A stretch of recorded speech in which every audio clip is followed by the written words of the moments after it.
we'll talk FA Cup and all of those things in a moment. I wanted to talk to you actually, Derek, about coaching. At Swindon at the weekend, you got the couple of goals from set pieces. You talked about it afterwards, saying that they were set pieces, one that you'd worked on, one that Danny Granger had worked on. I just wonder whether, with the much documented constraints that you're under, let's say, is coaching more important if you're at Morecambe than if you're a club higher up the pyramid with more resources? Is trying to make what you've got better a bigger part of what you've got to do? I think that's the main part in it all. I think structure, discipline, in and out of possession. How do you improve players? How do you improve an individual? There'll be various reasons why a player's come to Morecambe Football Club. One being that they've come from a loan club, that the parent club sees there's potential in the individual and they want them to be grounded in the proper way, and we've got fantastic experience of doing that. It might be a player that has lost its way, that has got potential, has been younger, been at a higher level and then fallen through the divisions. So we try and pick them up and improve them by coaching, by talking to them and by playing them. And it's the same with an older player. You know, an older player might have been, i.e. Ben Tollett, for example. He was at Oldham, had gone to Chester in the National League South, and now he's in the League Two with Morecambe, doing really well. We could look at players like Adam Phillips, who was at Burnley. No one wanted Adam Phillips at the time. We took him, we took a chance, and we developed his career. You have to look at the amount of loan players that we've taken on that have gone on to do good things. But not only that, we've promoted Adam Mayer, Gomez, you know, through our youth system as well. So that's why it's important that you coach an individual, you help them learn, and that's what the coaching ability of everyone is about, and the structure, and that's what I, you know, stand for, and that's why, you know, I've been so long in the game, because I've been able to coach these players in a certain way. Taking out loan signings for a second, looking at the permanent deals that you've done, and obviously been much publicised, 15 in the same day, X, Y and Z. Probably only Harvey McAdam is in a traditional age group that you would look at as potential development, and most of the players have been more experienced or certainly older. Yeah. Is it important from your point of view that you can teach an old dog new tricks? You can improve players whatever their age?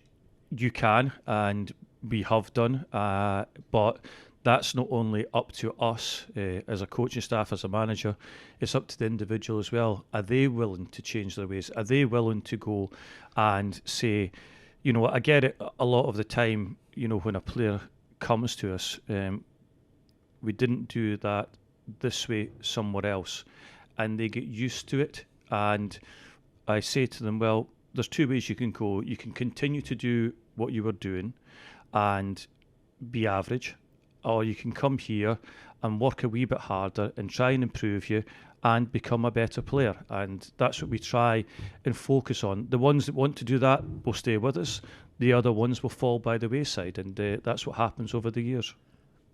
Two things I want to ask from that. Firstly, how much improvement have you seen? Clearly the results in recent weeks have improved. You've talked about performances being good, I think, from minute one. How much in individuals are you seeing them buy in and get better? I think that collectively we have become better in certain situations. We have had really good performances throughout the season. There's only one game that I can say that we dropped off on. And I look at a prime example being Rhys Williams coming in on loan, a slow start, but now pushing on and performing well because he's got game time, he's got experience, he's got confidence. But not only that, as you say, the older ones, you've got Luke Henry, who's been outstanding. Jamie Stott playing in a different role and also taking over as vice captain as well, as giving him that experience. So, you know, from that point of view, Adam Lewis, you know, set plays, great left foot, played in a variety of positions for us already this season. Ben Tollett, you know, coming in and, you know, scoring goals and creating assists. And you mentioned that you can stay somewhere else and stay average, or you can come here and work harder and get better. Is it inevitable that sometimes players don't end up doing that? Sometimes your methods, what you ask from them, are too much? Yeah, there's not many, because when you take a player in, then it's usually the ones with the right attitude that want to go and do well. When that happens, it's usually the ones that are already in the building and been signed by a different manager. That happens at various football clubs because they're stuck in their ways, they don't want to change, and they want to have the easy route out. And the easy route out is not improving. And if they don't want to improve, then they're not going to help themselves, but they're certainly not going to help this football club. And I guess as well as the individual element of it, there's that coaching them as a unit and organising them and the system you want to work on and set pieces and stuff. You've got quite a small coaching team. Yourself and Danny Granger and Barry Roach, of course, who's been here for a very, very long time. How difficult is that? How big a workload is there to get all those things right without perhaps the depth of backroom staff that other clubs might have? Yeah, we can look at it two ways. What you do get is that if you are a smaller unit, then you're able to focus on the individual and talk to them all the time. You see some clubs got a vast array of staff and you wonder what they do. I really do. I wonder what they do in a day, because it's impossible to have the information that, that they have and give it to every single player. But listen, they've got all that staff. They'll be there for a reason. But I feel that, we do as best as we can with the small staff. Yes, we're short, we know that, we could do with a few more, but we do see some clubs come with a vast array of staff. Let's talk about the FA Cup. I potentially think that maybe you'd quite like a league game this weekend, given the away form particularly that you've had and the fact that you've started picking those points up. You don't have one, there's nothing you can do about that. How important is it that you treat it exactly the same and try and take momentum into it and generate momentum from it? Yeah, I mean, we've obviously won our last two games away from home, away to Harrogate and away to Swindon. We were very close at taking something against Port Vale in our last home game, but it's the FA Cup. It's the biggest tournament league tournament in club football as we see it as our level, and it's something that we want to do really well in. We've had great experiences in the past of going to Premier League venues.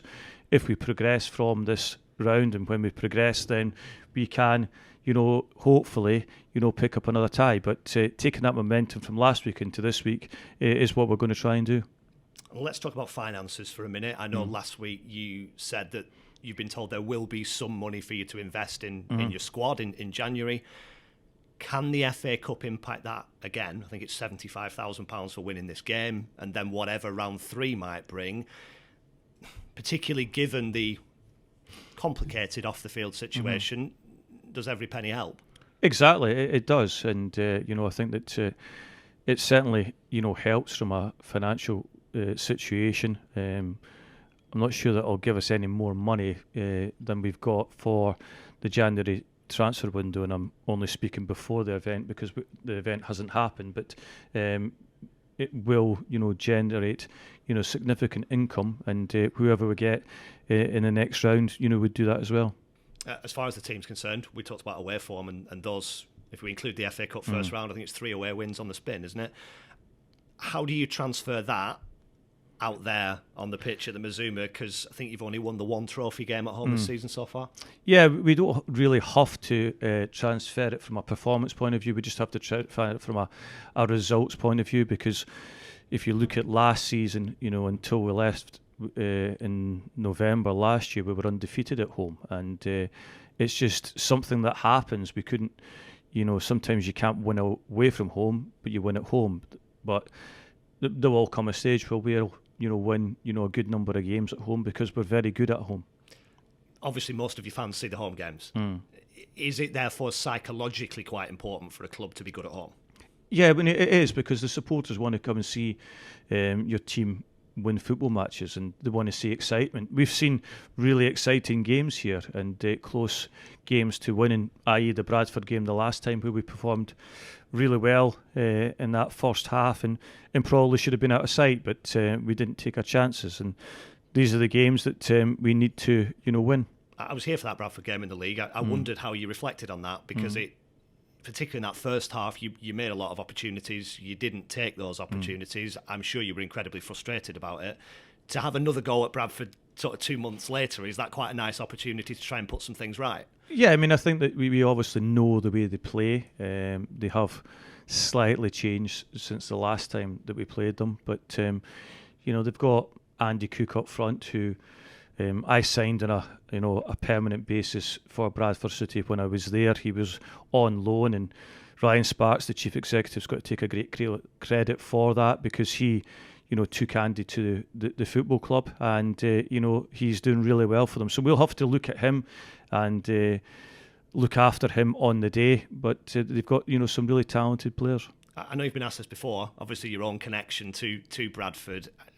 How do you reflect on the sort of, not so much your time there so much, but your relationship with that club and the fan base, and how significant this fixture is playing against your former club? Yeah, I mean, I think that it's always nice to play against your former club. It's a well-supported club, and I had my views, and I was honest with my views, and many people are very supportive of the views that I gave, and because they were factual, and when you give factual statements, then people have got to accept it, and I think that the majority of the Bradford City supporters understand where I was coming from. And the unfortunate thing is, as a Bradford City manager, you don't get a lot of time, and you need to win football matches on a regular basis. I was unfortunate.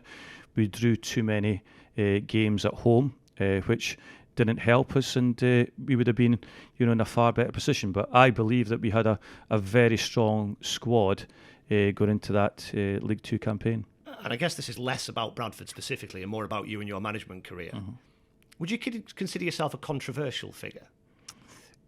No, I wouldn't say I'm controversial. I would say that if somebody asks for my opinion, then I give my opinion. And I think that if I'm going to do an interview and just bat every question away, when an interview, you're asked to be open and honest and transparent, and I try to be honest, open and transparent. I give my view the way I see it, and that's why you as a reporter are here to ask me that question. If you weren't here, then I wouldn't answer the question.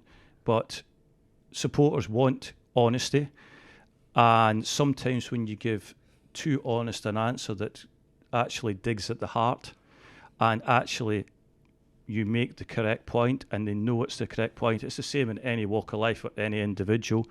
When it hits you and you actually think, he's right, but you don't actually want to accept that he is right, then there is a problem. And the problem is that someone has to have a go back. But unfortunately, I was right, and I am right about the situation at Bradford City. They're a fantastic football club, but there's many things that they have to change for them to become a better outfit, and they all know that. And I just wanted to, I think there's only one personnel check I need to make, which is the goalkeeper situation. What's the Stuart Moore scenario? Yeah, I mean, Stuart Moore is out.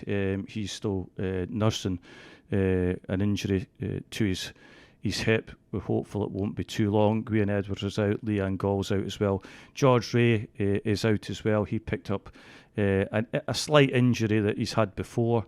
He played in a reserve game the other day, but other than that, we're fully fit. And you know what? The Morecambe supporters will be hearing their numbers. They've been very supportive to us over recent times because it's been difficult for us. But they supported us really well away to Swindon last week, and we're looking forward to a healthy crowd here on Saturday.